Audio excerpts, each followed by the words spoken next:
তো ওইখান থেকে দেখলাম। বলছি আসলে কি ঘটছিল, আপনারা কি দেখেছেন কিছু? আমি তো সেভাবে দেখি নাই, হ্যাঁ। আমি দোকানে ছিলাম। ঘটনাস্থলে কে ছিল?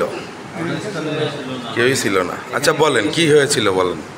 আমি সঠিক জানি না, শুনলাম যে উনি যে ড্রাইভার ট্রাকের, হ্যাঁ উনি হয়তো বা ড্রিঙ্ক করছে বা যাই হোক এরকম নেশা জাতীয় জিনিসও খাইছে, হ্যাঁ। সেই হিসেবে গাড়ি আবল তলভাবে চালাইছে, বুঝেছে? আচ্ছা আচ্ছা। মানে তার সেন্স নাই। হুম আর উনি ওই হার্ড কোয়ালিটি আসছিল, হুম। যেগুলো রাত্রে যিনি আহত হয়েছে এনার নাম কি? ওনার নাম হচ্ছে মকলেসুর রহমান। মখলেসুর রহমান। কি করে উনি, পেশায় কি? পেশায় একজন ভ্যান চালক। বাসা কোথায়? বাসা নগরবাইলিয়া। বয়স কত ওনার? বয়স আনুমানিক 40-এর ওপরেই হবে। তারপরে কি হলো?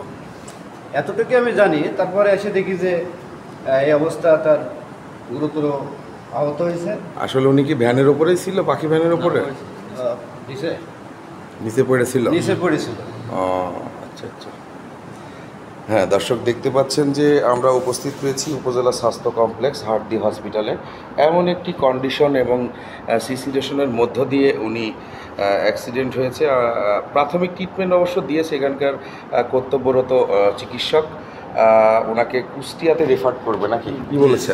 বলছে ডাক্তারে আগামীকাল সকালবেলা ওনাকে কুষ্টিয়াতে পাঠানো। মানে মানে ভিতরে কি পুরাটা দাঁত? পুরোটা ওপরে তো 4টা দাঁত নেই, আর নিচের যে মাড়ি সহ দাঁত ওটা মনে করেন যে পুরাটাই ভিতর পানে বেশি ভেঙে গেছে।